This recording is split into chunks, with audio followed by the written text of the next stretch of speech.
Frequently asked question number 52. Why are my succulents dying? Now guys, I frequently get these questions. Out of 100 of those messages, 95 of them are related with overwatering. Rest will be because of the climate, poor soil drainage, or probably not the correct type of soil mix, or maybe the environment is too extreme, either too cold, too hot. That is related with the succulents dying, but 95% of those messages or the succulent dying is because of overwatering. So guys, you have to be extremely careful. This is one of the most common cause of a succulent dying, and that is because of overwatering. So you have to ensure that your succulent soil is completely bone dry before you go ahead and water it, depending upon the type of succulent. Now the common causes is that the lower leaves will start to turn transparent, they will start turning yellow, they will be black, they are going to be mushy. So this indicates that your succulent is getting overwatered. So if you have to save your succulent from an overwatering, then I will put the link in the description below. You can go for that method. But again, if it is too late, if all of the leaves have turned mushy, then it is a very rare case that you can survive the succulent. Especially if there is a crown rot, then there is no going back. You cannot revive the succulent if it is overwatered and it has a crown rot. When I say crown rot, it basically means that the crown area starts to turn dark in color, it turns mushy, it turns transparent.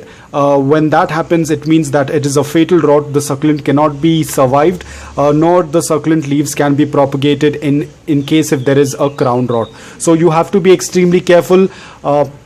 You can work with everything, like in case if there is not much light, you can offer a good amount of light. If the soil is incorrect, you can change the soil. But if the succulent is overwatered and it has a crown rot, most probably you cannot save, or I would say it's impossible to save the succulent.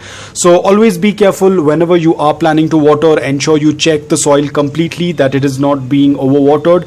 Overwatering does not mean that you're watering your succulent every day. Overwatering means that the soil has stayed moist and you didn't let it dry completely. Before it could dry, you went ahead and watered it, which also indicates to overwatering. So ensure that you have the right type of soil which is well draining, which tends to dry out fast, so that all of these things will help in saving your succulent. The most important being the right type of soil. A lot of soil tends to retain moisture and becomes little difficult for you to understand when to water and when not to water.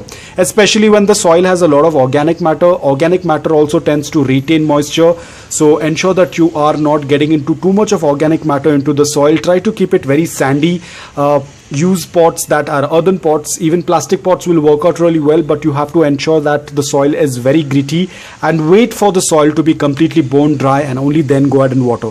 As I said, 95% of the messages that I get, or the 100% of the messages that I tend to receive, out of that 95 messages are related with the succulent dying due to overwatering. So just be careful. The moment you see that the lower leaves are turning mushy and yellow, cut down on your watering. Wait for some time.